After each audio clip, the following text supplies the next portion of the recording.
Have a seat on your porcelain throne. It's time to talk some shit on the Powell movement.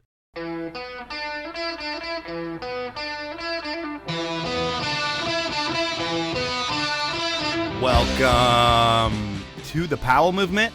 I'm your host, Mike Powell, and this week has been a sad one in my world, but I did it to myself. I recorded 3 hours of audio with my now dead wife, Ange, and this last week I edited it all together. Talk about tears. I mean, it was crazy to hear her voice all over again. It was like she was here. And those conversations, there were so many things I forgot about, so it was so nice to hear about them. But the shitty thing is that when I finished, I realized that there's never going to be any new audio of me to hear of Ange. Man, I miss her so much. And Keaton and I are going to go out for Mother's Day and we're going to eat spaghetti in her honor. And then after that, we'll have done every holiday without her this year. And while I accept that she's gone now, it's still so unreal. And my life is always going to be empty. You know, there's that song, you don't know what you've got until it's gone, and I always thought it was so cheesy, but it's so true. I mean, I had a great partner, and I totally took it for granted, and now that's gone. And one day I'll be able to think back to our memories, and I'll be able to smile. But now, whenever I think back to Ange, I still think back to the past 3 years and all the terrible shit she went through in her cancer battle, and it just makes me sick to my stomach and so upset to think that she had to live like that. But she was so strong, and unfortunately, she's not with us anymore, and I'm not gonna bore you or make you sad with more details about my wife's death because my wife isn't here anymore. But anyways, that's the update on where I am mentally. And I could go on with another big rant about what's going on in my hometown, that's Washington, D.C., but fuck politics. All it is these days is rich people getting other rich people richer and a bunch of middle-class sheep following those clowns. And then there's the whole presidential fitness thing. Like, that's gonna help kids from being fat. Get a fucking clue. That shit was a joke in high school. There was only one part of that whole deal that was cool, and that happened at my high school because I went to a super privileged high school, Langley High School. It was where all the government's kids went. The Gepards went there. The Quails went there. We had a Texas DeLay as a teacher. All kinds of people that were very important in the government went to my high school, at least their kids did. And my senior year, if you made presidential, well, you had a special honor because they flew in Arnold Schwarzenegger to my high school and he came out to our track and he was in a limousine and did a full limousine circle of our track. Then he got out of his limousine. He put on a Langley High School iron t-shirt. He started flexing in front of all the kids. And if you made presidential fitness, you got to go up and shake hands with Arnold Schwarzenegger. I feel like every school in the entire district skipped school to come to my high school to watch Arnold. And unfortunately, I did not get to shake his hand because I only did 5 of the 8 required pull-ups. And while I was in shape growing up as a kid, presidential fitness did not make me get in any more shape. I didn't get to shake his hand. That's my story. The presidential fitness thing is stupid. The president is stupid. And the drug-afflicted Kennedy that's in charge of our nation's health, well, he's stupid too. I wish they would both just die already. I mean, one's 80 and the other's a fucking crackhead. And they're in charge. It's so dumb. But what's not dumb is my podcast this week. It's finally time for an Elan episode. They've been sponsoring the podcast for 8 years, and they're an incredible brand, and I've gotten almost every other sponsor on the podcast in some way or form, but I haven't had Elan before. And while I wanted to have the head honcho of Elan, it's hard to get the Elan version of Jerry Garcia on the podcast. But I was able to book some time with someone who's just as rad, and someone at the Elan brand who serves the Bobby Weir role in the band. I'm talking about Ben Fresco, the global head of product management at Elan Skis, and he's a lifer in the ski industry. This week's business episode takes us from the shop floor to the top of the ski industry, and it's a blueprint for how to make things happen slowly in the ski world. Before I get into the podcast, I want to thank you for listening. Only 16 more Big Powell movements left, and I know for sure that the last 5 are going to be incredible. Everything else is still being booked, and I guarantee they're all going to be great interviews. So thank you for tuning in each week, and more importantly, thank you to Elan Skis and Outdoor Research for continuing to support this show. While I'll take more sponsors on, I'm not actively looking for them. But if you want to support the brand through the last 10 episodes, here's how you do it. Email me at mike@thepowellmovement.com, and I will get you a deck that will tell you all about all the people that listen to this podcast. There's about 10,000 people each week, and it'll be great for your brand. If you don't want to sponsor the podcast, but you do want to buy stickers, well, you can email me there as well, because I also work for diecutstickers.com, and I will get you the best deal possible in the sticker world. Because I don't make commission, all I do is try to get you the best possible deals. And I do that time in and time out. So let's do that. What else do I have for you? Nothing. At this point, it's time to chat with one of the best, Ben Fresco. So we're going to start this one out with a big night in your ski career. How did the free skier test go the first year that you joined Elan? What a start, Mike. The free skier test went great, man. You know, there was birthday cake involved. There was tin cup whiskey, I believe. You know, Damien Phillip and the crew, and I had a great time. That's all I'm going to get out of you from that story? Absolutely. Okay, fair enough. So I don't have to go with that story, but I like to start out with partying, and I have one more story that I need to know about. So I'm going to take you back to your Village Ski Loft days, a shop you worked at, you managed. But first, what's the history of the Village Ski Loft? It's the staple ski shop on the North Shore of Lake Tahoe in Incline Village, and I worked there for 16, 17 years or so. That's like the core shop, though. Like all the athletes and people like that know this Village Ski Loft as the shop. To some extent, yeah. Like we had a fair amount of athletes come through there. Ironically, it was a lot of times for bike stuff because that's the summer gig, and the riding on that side of the lake is quite good too. So yeah, we saw a fair amount of traffic of high profile for the industry we work in people. Gotcha. And then when you think of athletes in general, yourself, I found out that you were a CrossFit trainer. When did that happen? Oh man, I can't remember the years exactly, but it's probably like 2013 or 14. I got started on it. And I look at CrossFit as it had a trajectory of like rollerblading where it got really, really big the first few years and everybody wanted to get into it. They wanted to flip tires. They wanted to own CrossFit gyms. Then there was the CrossFit Games and they started creating events out of it. And then it kind of fizzled off and there's all these other different kinds of CrossFit type stuff nowadays. Is that fair to say with the whole CrossFit thing? And did you want to be one of those CrossFit gym owners? No, but I did want to explore coaching because I really enjoyed it. And yeah, I think you read the situation, right?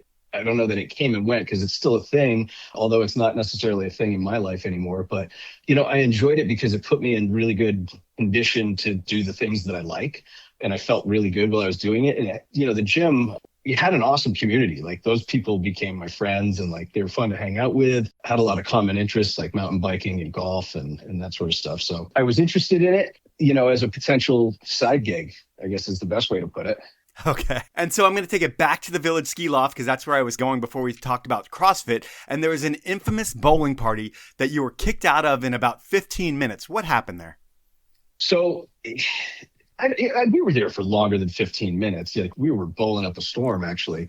And I don't want to throw anybody under the bus, but I certainly was not the only reason that we got kicked out. But I believe somebody had had too much to drink and decided to give a bowling ball a pretty good toss, not in the direction of the pins. Oh, no. And I think that was the first step out the door. After that, it was just madness ensued. Yeah, madness ensued. And that was actually a clinic hosted by one of our sales representatives in the territory. I won't name the brand, but, everybody has their own clinic style, right? Some come to the store and they talked about the technology. Some just like to have a good time. So it was like we did it a couple of years in a row and the results weren't always that bad or good, maybe, I guess. But that was a funny bowling story. And while we're telling funny stories, we have to take it back to where you grew up in Conway, New Hampshire. And what's the story about driving on power lines in Conway, New Hampshire in a brand new truck? I mean, if you grow up in New Hampshire, you're automatically part redneck. So, if you have a pickup truck going off-roading, it's like one of the, after school pastimes. I was probably 16 or so. And driving through mud and stuff like that. So I decided it was a good idea to take my relatively new truck, like new to me truck, and test my off-road skills. And damn, I almost made it, but I got stuck in this giant pit of mud and water. Turns out there was like a tree stump kind of buried under the water that I crashed into. I didn't really do any major damage to the truck, except when I opened the doors were below the water level. So as soon as I opened the door, the truck flooded with water and mud. And that was a real mess during that. It took forever to get out. I had half of the people in North Conway with pickup trucks and come-alongs and chains and winches and stuff like that drop by for a visit to partake in my misery. Well, growing up in Conway, New Hampshire, you didn't have to drive all the time because you had Attitash right near you. I think that's where you grew up skiing, and you were one of the punk kids skiing there, breaking all the rules. Have you ever jumped off ski lifts, and have you ever had your ski pass pulled? Ski pass pulled, no, but jumped off chairlifts, yes, a couple of times. And I did it while I was working at Attitash, so probably not the brightest idea, but it seemed like a really good idea. And some of the stuff, like some of the good snow there was actually quite tough to get to. So jumping off the lift at the right spot really made it seem like an easy way in to get some good turns. Oh, because I didn't know you worked there. I knew that you were a ski racer that eventually went to moguls, but what did you do working at the mountain? You know, when I got burnt out on ski racing and came to the conclusion that ski racing was not in my future, I was not particularly fast. You know, my parents worked there and I really love skiing. So it was like, how do I keep doing this all the time? So I started teaching first-time kid skiers. And then pretty soon after that, it was coaching, relatively strong, probably 10 to 12-year-olds, teaching them to ski bumps, hitting whatever jumps that we could find, like, stuff that was carved into the side of the trail. That was my ski instructing career. Well, skiing was big for you growing up, but it sounds like baseball was bigger for you. That was the family thing, and I think you were like a state champion in high school. Is that right? We did win the state championship in 1995. Yeah, we won the New Hampshire State Championship in our division, and that was pretty awesome. Yeah, was baseball everything for you growing up, and then skiing was like weekends in the winter?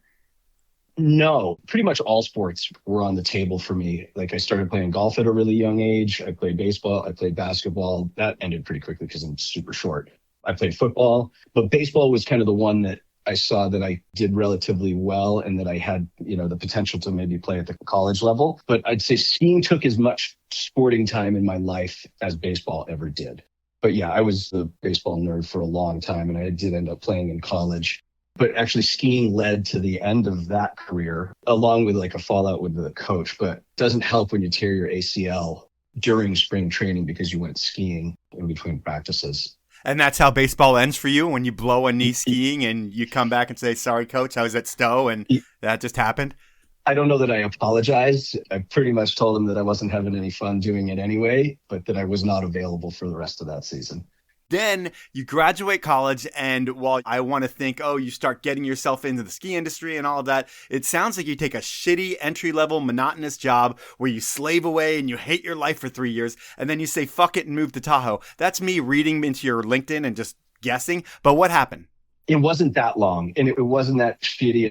Monotonous, yes, but it was like, nepotism at its best. I went to work for my dad's insurance company, or the insurance company that he worked for. I'm not really cut out for that. It's definitely like a full-time office job and data entry and stuff like that.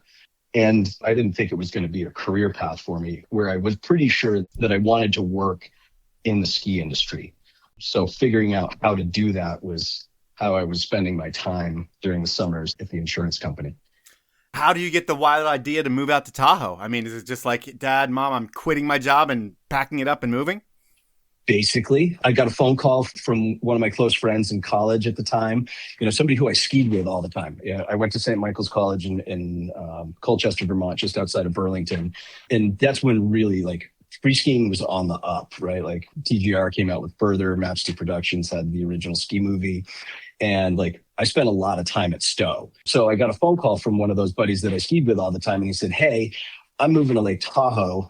I need some roommates. Do you want to join me? And I said, for sure. And then hung up the phone and called one of my best friends from high school and asked him the same question, like, hey, would you like to move to Lake Tahoe and do some good skiing? And it took him about an hour. He said, let me call you back, because he had a regular job, but basically quit and picked up, and we moved to Tahoe and began the ski bum lifestyle.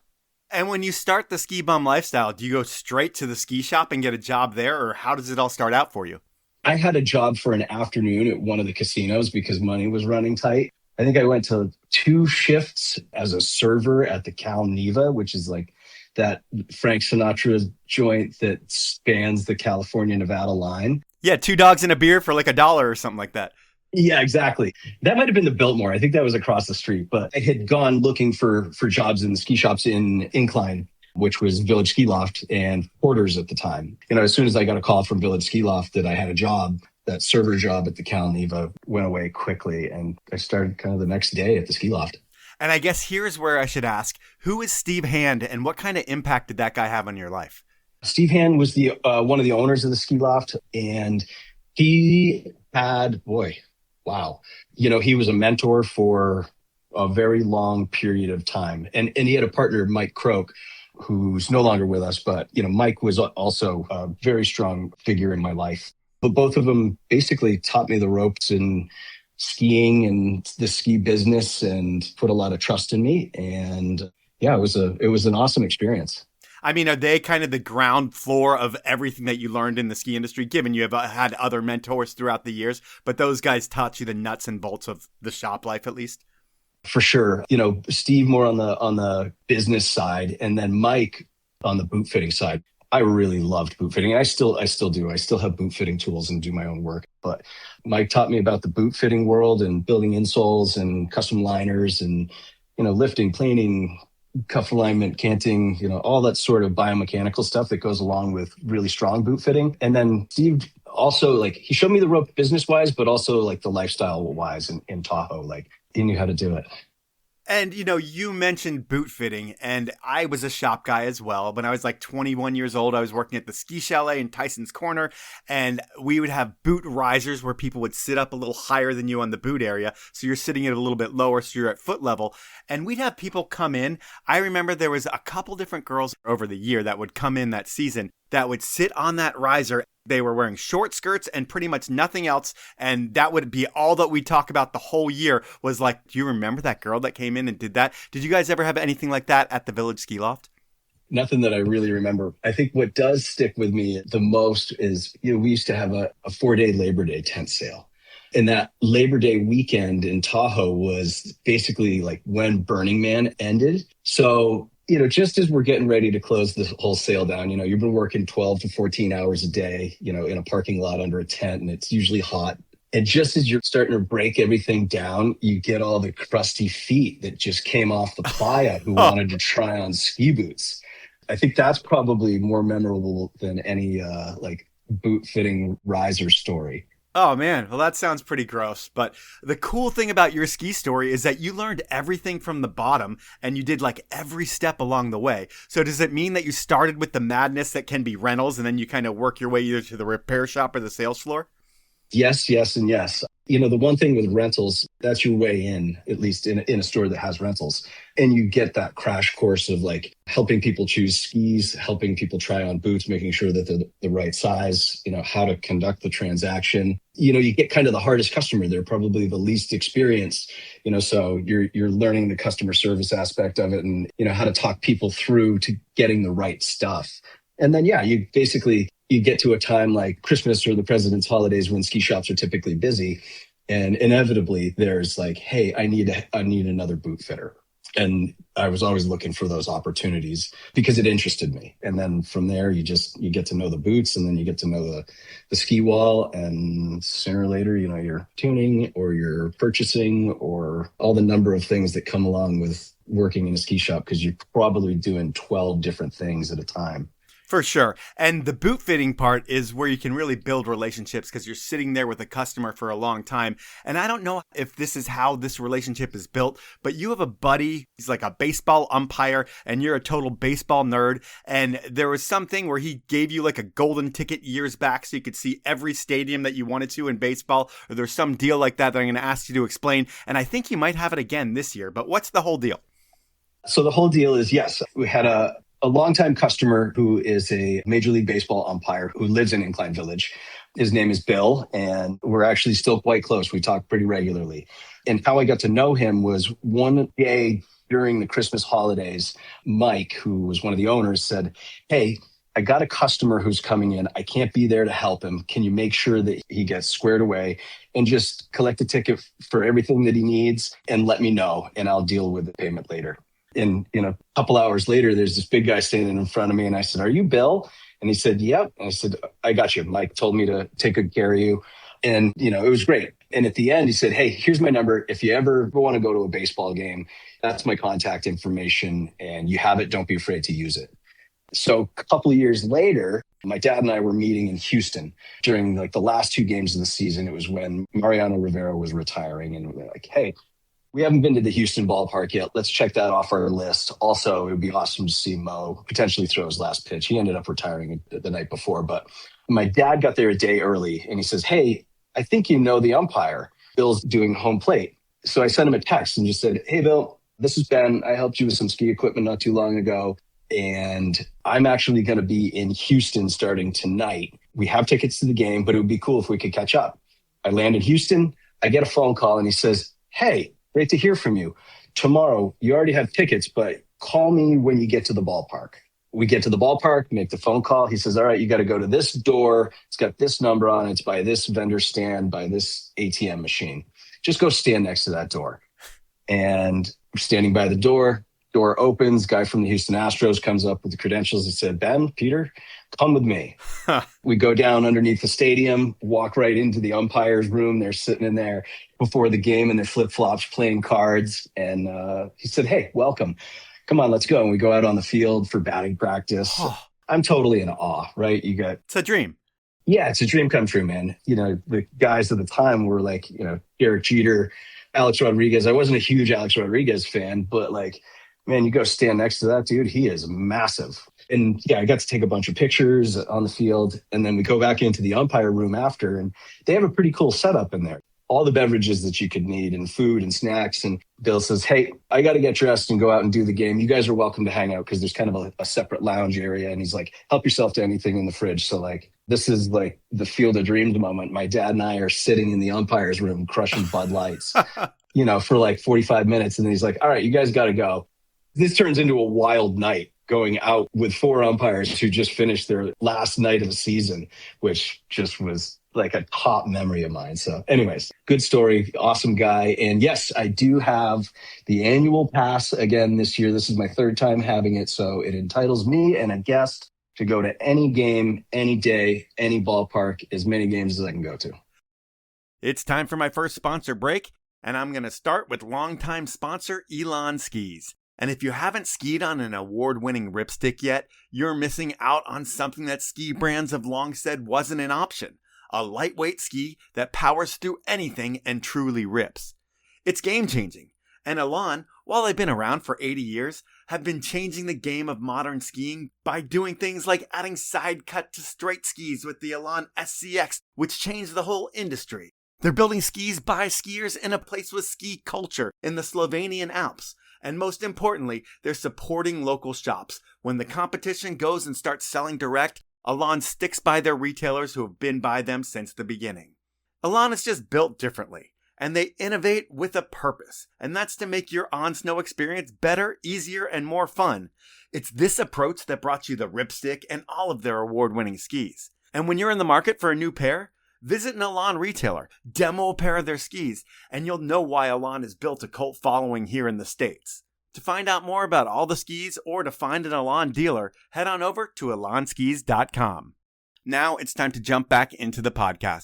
For you and your dad, like there's no more special a moment, I would think, than having that baseball moment. But for you in general, you could see every park in the country and you love baseball. I mean, I hate baseball, so I wouldn't go to one game at all, but you can go to every single game. Yeah, it's like season's tickets for all the teams. And do you get good seats? Yeah. From what I can tell, you're sitting essentially in the players section. Oh, no way. So how many games do you go to this year?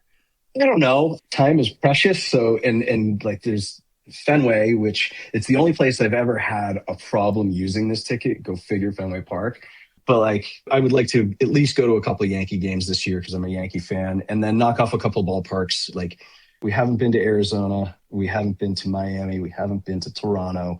There's a couple that I'm leaving out, but like, have you been to Seattle? Oh yeah, I've been to Seattle a couple times, man. That's like a top 5, maybe even top 3 ballpark for me. Oh wow, very cool.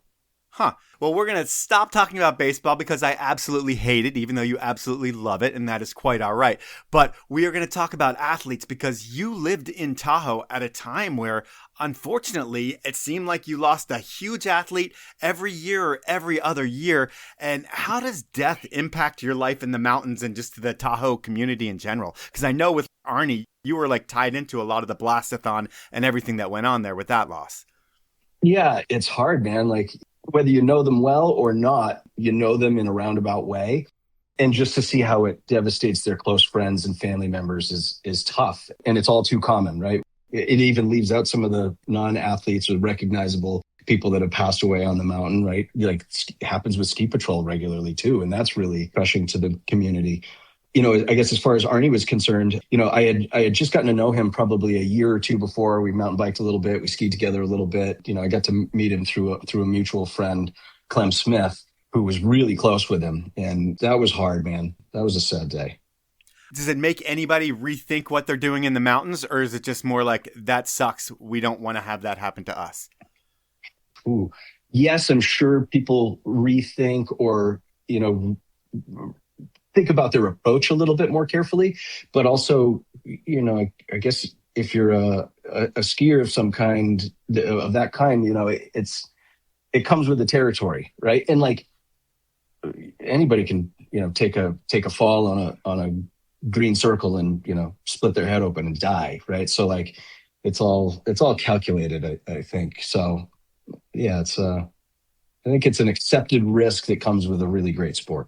That is true. And I'm going to take it back to work-wise and take it back to the Village Ski Loft. And how long did it take you from going from the sales floor to working the sales floor to becoming the manager of the shop? Because eventually you're like the top of the food chain there, other than the owners, I would think.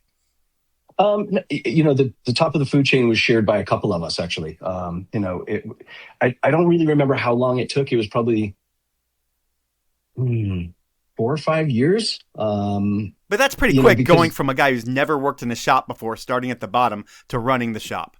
Running the shop is generous, Mike, because basically you broke it up kind of 3 ways. You had Darren, who was in charge of basically everything bike, but also a manager of the store. And then Elko, or Aaron James, he ran the back shop and was also, a manager, a daily manager, who now owns the place. And myself and... Did you own a piece ever? No, I did not. Okay. That was kind of how things started to end there, where it was an option and also not an option at the same time. Okay. Well, we'll get there. Yeah. When you're managing people compared to just being a regular shop guy or being a regular employee, it's a totally different animal, because you're managing these people that have moved from all over the country to chase their selfish goals of skiing powder.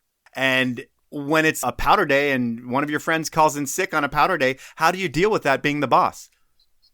I was pretty lucky, actually. People didn't really do that, at least to my knowledge. Everybody that I ever had the opportunity to work with there, understood it, that they were going to get their days, and that if somebody else had a day off, it was their turn to enjoy it. Yeah, sure, there was a couple of part-time employees that would bail, but you just don't invite them back the following day. Gotcha. And shop kids barely get by. They're living paycheck to paycheck. But when you're management, are you able to do well, or is it still kind of living paycheck to paycheck? No, you're able to make a good living, especially in big winters. Yeah, absolutely. So ski shop managers can be homeowners in mountain towns? Yeah, absolutely. I mean, if well-timed, I bought my first house in 2010, and that was about as affordable as Incline Village ever was. So timing has to do with everything. But yeah, you can make a good living. You choose a job in skiing for love of the game, not for the fame and the fortune. For sure. But it's nice when it all works out, where you can actually buy a house and have that job as well. Yeah, absolutely. It's a dream. And then being a buyer, you also get some amazing perks because you're a buyer as well. While you're a shop manager, you eventually become a buyer. And from what I heard, you had the buying tendencies of a 70-year-old mom and pop retailer who was very conservative in the beginning, because that's how that shop was, it sounds like. But buyers get great perks. What was your best ski shop employee perk that you'll never forget? Other than the annual pass, were there trips? I mean, I know that I worked at K2 for a long time, and between shop employee contests and different things, there were all kinds of things on the table for shop employees. Did you ever get to partake in any of them? Yes, I did. There was 2 really memorable ones. Baldface Lodge, that was through some customers who turned friends, who had a guy drop out and they needed a 12th man to come up and ski powder in Nelson, British Columbia. But the one that probably stands out the most to me, because it was A, amazing. I had never flown first class before. And B, it's probably one of the reasons I am where I am today. But K2, Mike Rosen, the longtime legendary sales rep for K2 in North Tahoe, called me up one day in the fall and said, "Hey, I'd like to invite you on a trip to test skis in Saas-Fee, Switzerland. Do you think you can make it? And it was like, duh, of course.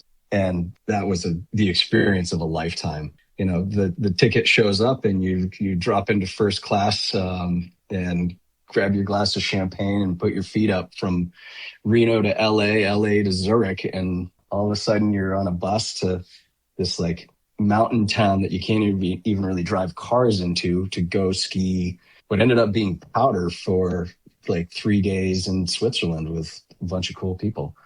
And you're a shop guy who's really not going to get these opportunities that often because you're stuck at the mountain where you need to be during the season. So these like once in a lifetime opportunities really are once in a lifetime and really do like create memories for the rest of your life.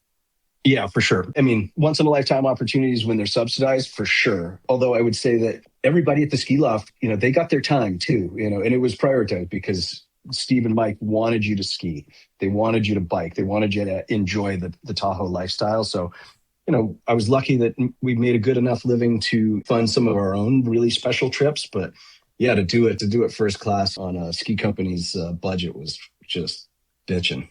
So you have this amazing life going in Tahoe. You've got a great job. You've got a house. You've got a lot of things that a lot of people don't have there. And why move back east? Like, what was going on that made you want to move back east? Couple things.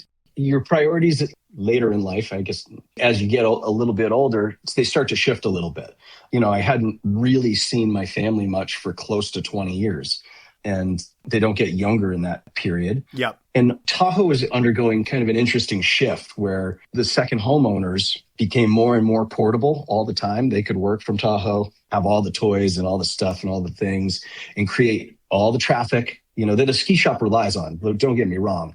But it started getting to the point where any day that it snowed, if you wanted to go to Squaw and ski, the KT lift line started in Tahoe City at the Y.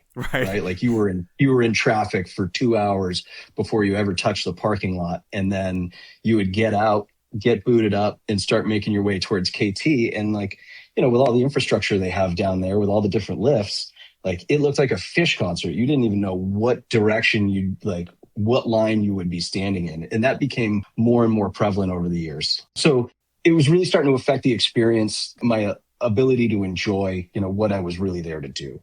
I mean, you moved all the way across the country to have this lifestyle. The experience was compromised after 15, 17 years. And then that created the opportunity for you to move back and be with family because you weren't going to miss out on anything in Tahoe anymore because it's kind of over, even though it's not. Yeah.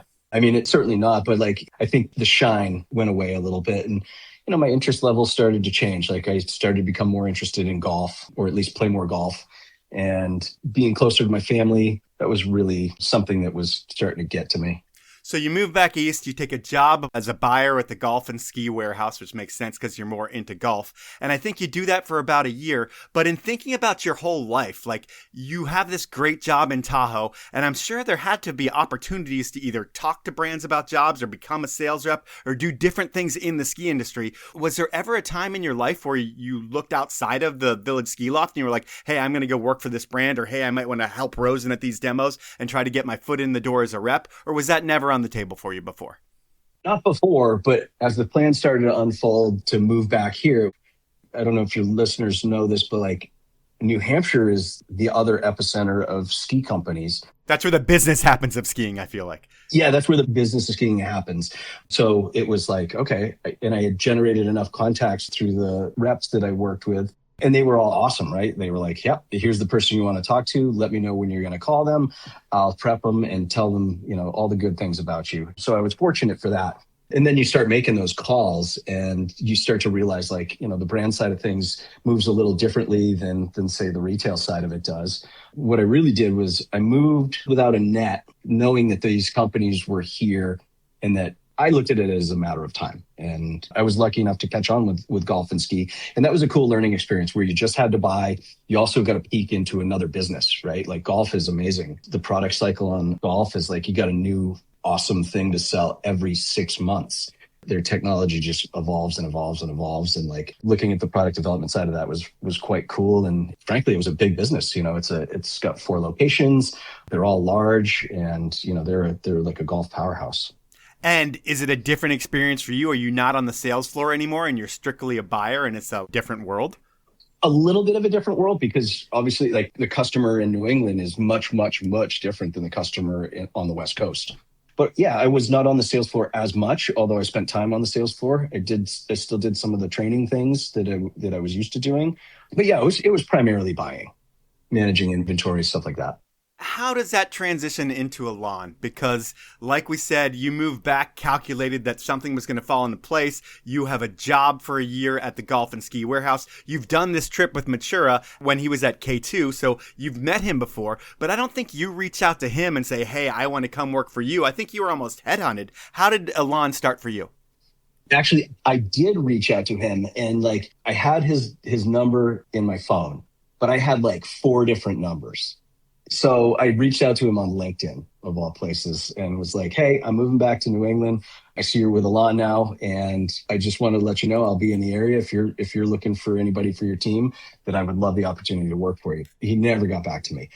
And it wasn't because he just didn't get back to me. It was because he never checked LinkedIn. For sure. So I go to a dealer focus meeting, right? You know, in the springtime every year, the ski companies go to the retailers that support them. They start showing them new product. In fact, I just did this the last couple of days. You start testing the waters on the product for the coming year. Like, hey, what do you think of this graphic? What do you think of this model, this name, this yada, yada, yada. And so I show up at this one for Elan and I walk through the door and Jeff looks at me. He's like, what the are you doing here?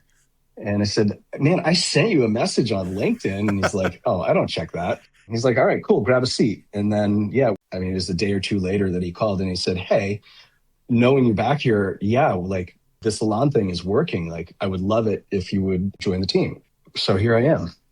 So that's amazing that it happened that quickly. And the way that your ascent in Elan happened, it happened really quickly. I mean, I think you're hired on as the U.S. marketing coordinator, and you do that for 6 months, and that's probably just a test to make sure you're the dude. But you pass that test after 6 months, and then you're bumped up to the U.S. marketing manager, and then after a couple years, you're U.S. marketing director. But when you think about Elan, especially here in the U.S., is it one of those brands where it's a really small, tight team, and everybody does everything in the U.S.? Totally. I mean, it's grown to like 12 or 13 people. You know, when I got there, it was less. It's the way the ski industry works. Everybody does everything. And what that looked like at the beginning was, yeah, I was handling marketing and some product stuff, but also like you spend a lot of time in the warehouse picking and packing orders, right? Because without skis getting out the door to retailers, you really don't have anything to market. So you were actually shipping shops orders as well as a marketing coordinator? Yeah, for sure. You go out, you grab a pick ticket, you grab a cart, you start throwing skis and bindings on that thing. You check the order out, you package it and put the shipping label on it. And then you load it into the truck. You also get to unload those trucks when they come in during the spring. And I can remember, I think it was my 3rd or 4th day, you know, you get a 60-foot shipping container and it's 95 degrees outside and it shows up and there's 6,000 pairs of skis on there. All that have to be unloaded one box at a time. We've since fixed that. They all come palletized. You drive a forklift on the thing. Life has certainly changed. But yeah, you're in the steel box just sweating and carrying boxes. Well, life as a distributor over here, but the brand's European, and over there, is Elan looked at as one of those heritage brands like your Rosignol's and Vocals? Yeah. I mean, 80 years, you know, you're in the club for sure, you know, but it's an interesting company that they fall outside of the, you know, the traditional areas that people think of for building skis like Austria, even though Austria is, you know, 15 or 20 minutes from our factory. So it's got an interesting identity that, yes, it's a heritage ski brand. It's a legacy ski brand, but they're kind of looked at the same time as a little bit of an outsider because they're not Austrian or German or French. Okay, so the nationality in the country matters, and Slovenia is not looked at as like one of the A-list countries for skiing, even though it is. Yeah, I would say that that's a pretty accurate description. And selfishly, like, that's okay. Sometimes you want to keep those things to yourself, like how awesome they are, because I could go on for days about how awesome, like, you know, the company and the people that I work with and the country is. It's awesome. Well, I am very much looking forward to seeing all that, and I'm going to see that in June. But for you, being a marketer and trying to tell the story of Elan here in the States, how do you build the brand here in the States? Because when you got with Elan, I mean, given there was a little bit of momentum starting, but over the past 7-8 years that you've been there, it's really started to take shape and you've seen a lot more momentum with the brand. But when you build it, is it through dealer relationships? Is it through marketing stories, pricing, margins, reps? Like, how do you build the brand here in the US and create the success that you've had? Because it can't just be all product. It's yes to all of those things, Mike. But I think what we did the basic things right. And, with a growing brand, yes, we started with retailer relationships. And really, I was heavily biased. I thought we thought one of the best ways was to really earn our way in with the sales employees. So that was one of our first priorities, was making sure that they were getting exposed to the products and also the story and that they were able to tell it effectively. Yeah, retail is the core of our business, and that was really the number one thing. Number two, the sales rep force. It's an amazing group of guys and girls. And when I started with the company, we had several that had been there for 30 to 40 years. So their relationships ran so deep. They knew every rock to turn over for an order. They knew everybody inside the store from the owner down. And, they just did a great job managing those relationships and communicating, A, how great the products are, but B, that it's a cool brand to support, and here's why. Those were the two things that we focused on the most, was the sales rep relationships with the retailers and our personal relationships from Elan USA to the retailers. Just simple stuff. And then when you think about when you started with Elan 7-8 years ago compared to where you are now, I mean, how has the brand grown in that time? Certainly the amount of skis has gone up dramatically. I mean, like, we're talking 500% growth since, I don't even have to talk about percentage, but. Yeah, some of that happened during COVID too, where everybody exploded. But so yes, we sell more skis every year. We're to the point where it's a brand that is still too small to be considered big, even though we're the largest single location manufacturer of skis in Europe. But we're finally feeling like we're kind of crossed into that. Okay, we're mentioned in the same sentences as the ski brands that like the Atomics and the Vocals and the K2s of the world, where we're really, we're starting to get into that company and do it as quietly and as humbly as we can. It's time for my second round of sponsors. And my final sponsor this round is Outdoor Research. And while I have long loved OR because they make the best, most waterproof, warmest outerwear in the world that's engineered and tested right here in the miserable conditions that the Pacific Northwest can deliver, that's just what OR makes in the winter. And while everyone out there knows that OR makes the best lightweight hiking pants ever built, the men's and women's freewheel mountain bike collection, a collection of high-performance bike apparel, is setting the standard for functional and durable mountain bike gear. Every detail has been thought of, so you don't have to think about the fit of your gear. You can focus on the terrain and getting yourself into your flow state. It's time to return to dirt, and OR has the trail-ready gear to get you out there in comfort and style. To upgrade your fit, head on over to outdoorresearch.com and check out the Freewheel collection. Those are my sponsors. Now let's jump back into the podcast. You mentioned that you're the single biggest producer of skis in Europe. And one thing that everybody should know is that you have this state-of-the-art factory that's pumping out arguably the best product in the world. But in 1 minute, because you could go for an hour on your factory, but what are the differences in your factory compared to pretty much everybody else? I can only speak to what's different in our factory. And I'll clarify one thing, is that it's the biggest single location manufacturer, where other brands, they have their main location, but they often do production or development of the components that go into making a ski. They do those off-site, or they do them in other countries. They utilize other factory spaces, where we're doing it basically from the raw material state through the finished product. And all the marketing is in-house, all the sales is in-house, all the R&D is in-house, purchasing, it's all right there in one place. And then sustainability-wise, you would put money on that you are arguably the most sustainable ski factory in the world? Yeah, I don't know anybody who's doing more or trying to do more.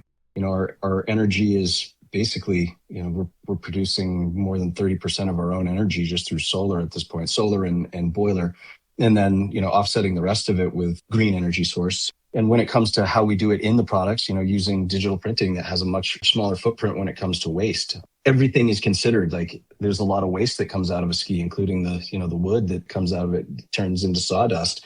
We reuse that for heating purposes. So nobody's perfect, but it's yeah, I would have a tough time finding somebody who's actually doing more than us to at least do it the right way. And when you think of the skis that you build there, it's not just Elan Skis.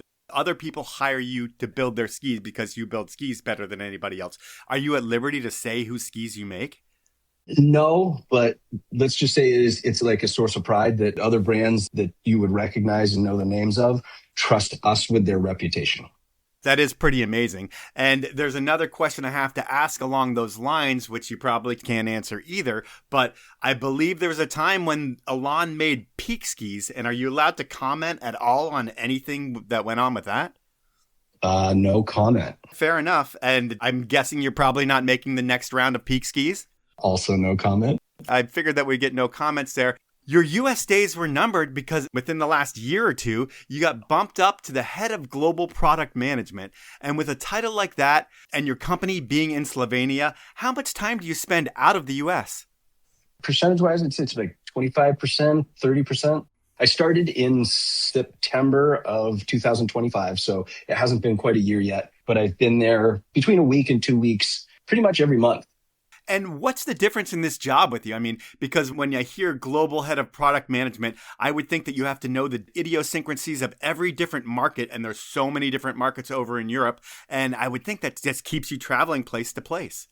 Yes. What's different is having to understand, yes, the differences between the markets, the differences between the cultures, right down to the product level. Like, what does Austria, Germany, Czech Republic, what models are popular with them? What prices are popular with them? What are they trying to get out of skiing? And I think the best way to put it is you can essentially describe it in cars.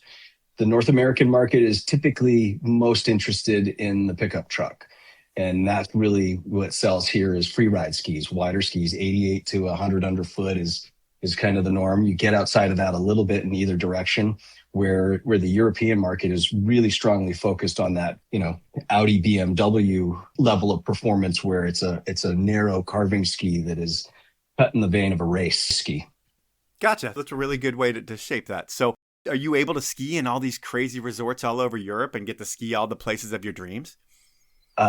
Starting to, yeah. I had a pretty good start for like personal fun trips, but yeah, getting to go quite a few fun places, for work, and it doesn't feel like work. Do you ever pinch yourself, like thinking back to like your days as the rental guy at the village ski loft to where you are now and traveling the world to ski? Given you had to work your ass off along the way to make it to where you are, but it's crazy that you went from ski bum to like ski executive. I pinch myself every day. Like there's a couple examples, like, yes, this is my quote job, and it feels like work some days. Other days it definitely doesn't feel like work. And if you told 10-year-old me that this is what it was going to look like, and that I was going to get to meet the ski heroes that I grew up on, like Blake, yeah, I would have like, okay, sign me up today. Yeah, I mean, on paper, you could be looked at as Glenn Plake's boss, given no one would ever look at you as Glenn Plake's boss, but on paper, it could be looked at that way. No, not even on paper. Come on. If there's an org chart, Glenn Plake wouldn't be ahead of you because he's an athlete. He absolutely would be ahead of me because, he is a wealth of product knowledge. Like, he understands skis on a different wavelength from pretty much anybody else I've ever met. So I would say at best, he would consider me a coworker. Well, I'm not saying consideration. I'm just saying on paper, given I think the world of Glenn Plake. He's the most incredible dude, and his ski knowledge far surpasses almost anybody's on the planet. But I'm just saying on paper, if there was an org chart, it would probably be Jeff Matura. I don't think it would be Glenn Plake, then Ben Fresco. I think Plake would be somewhere else. Okay. Agree to disagree, Mike. There we go with that. At this point in the show, you know what time it is. We've done the body of our podcast, but I like to finish everything off with something that I call inappropriate questions. And this is where I get someone that you know to ask 3 questions, and they can be anything. I was able to get a guy. He was a sales rep when you were on the sales floor, and I think he gave you a lot of advice. You probably gave him a lot of advice, all in life. But I'm talking about Clem Smith, the guy who came up in the podcast. And Clem came up with 3 inappropriate questions. I'm going to jump into question number 1 with Clem. Are you ready? I am ready as I'm going to be, Mike. Fair enough. Here we go. Ben, I've had some pretty interesting products that I've rolled out or repped before. What's the strangest or weirdest product you've ever had to roll out or fold out for any of the companies you've worked for? Yeah, the most unique product that we've ever had to fold out was the Voyager. It's the first ever folding ski designed around the travel market. And the thing skis awesome. I've asked for one on 2 different occasions. I think it would be super hilarious if I showed up with a carry-on and I just broke out my skis and went skiing. That's the idea behind it, Mike. Just to make people laugh here in the States? No, not to make people laugh, to make traveling with skis easier. It would be incredible just to be able to do that. So that's a good question from Clem right there. Did you sell a lot of Voyagers? No, we didn't sell a lot of Voyagers in North America, but the ski actually did pretty well for a few years. And there's still people interested in purchasing it in Europe. And there's one person interested in purchasing it here in the US, although he wants it free. But whenever he asks for it, they think it's a joke. All right, let's go to question number 2. All right, Ben. I remember when I was first starting out, I loved doing a lot of fun events for shop employees. And one of them was one of those trips to the Lost Trail Lodge in Tahoe. And I want to know, what's the grossest thing you've ever seen a dog eat while on a hut trip or a ski tour? Pasta that had been ingested by someone else and then threw up on the deck of the Lost Trail Lodge. The dog was so happy. Oh, just like someone got sick? Was it drinking sick or just sick? Somebody got drinking sick, and it was not me, Mike. So they throw up all over this deck, and then the dog just runs up and eats it like it's no big deal? Yep, no big deal. And, great. We cleaned up after ourselves. Yeah, the dog was very happy, and everything worked out there. Your final inappropriate question, here it comes. All right, Ben. One time we were motivating to go surfing down in Santa Cruz. I think it was maybe your first time ever surfing. And you drove, and I managed to forget my wetsuit. But anyway, we got to Santa Cruz, and we had a great time surfing. And I know how OCD you are, and you're generally a very organized and clean person, I think. And I want to know if you pissed in your wetsuit during that session. To this day, I have never pissed in my wetsuit. That's just a clean thing? You don't want to have any of your pee on your body? Yeah, I just don't know what it is. I think it's also hard to do as well. Trying to convince yourself to soil yourself in your clothing is just I haven't been able to do it. It doesn't mean I haven't peed in the water while surfing, but it's much easier to do in shorts than in a wetsuit. Are there any other weird Ben OCD things that no one should know about, but I'm going to ask anyway? No, just general OCD stuff. Very organized. Everything in life should have a place to live and a reason that it lives there, Mike. You would hate my house, but that is quite all right. That is Inappropriate Questions, and that's our podcast. And looking at your career, you've done everything that there is to do in skiing, from the bottom up. And now you're doing it at the global level, which is incredible, but not many people move out west to ski and keep moving up in the industry until they can't go any higher. But that's pretty much what you've done. It's an incredible story, and I can't thank you enough for all the support you've given me over the years. It's really meant a lot, and I thank you for telling your story, and I thank you for your time.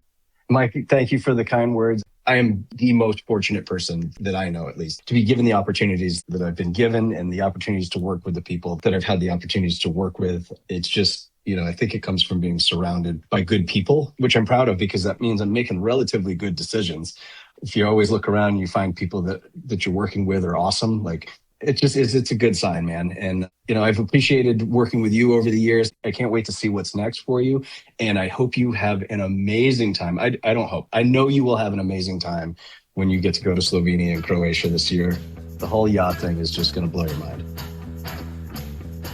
So that was time with Ben Fresco, and what a career that guy has had. I mean, he started at the bottom and he's worked his way all the way to the top of the ski industry, and there's something to be said for that because when you start low, you learn every little step along the way and you learn every little wrinkle of the business, and then when you put that all together, you have the depth and breadth of a career to take the role that Ben has now and really run the brand. So that's Ben's career. Ben alluded to the fact that I am going to be going to Slovenia and checking out Elan's factory in June. I am so excited for this trip. There won't be a full podcast around it, I don't think, but there might be. Who knows? Regardless, we're going to check out Slovenia, we're going to check out Croatia, and it is going to be an amazing experience. I have long wanted to see their factory. I've been asking every year, and they're finally going to make it happen for me. So I'm so excited. I'll be with a bunch of dealers as well, and it's going to be incredible. So that'll happen later this summer. I want to thank you for listening to this podcast. I want to thank Elan Skis and Outdoor Research for supporting this podcast. And I want to tell you, like I do every week, have a great week, everyone.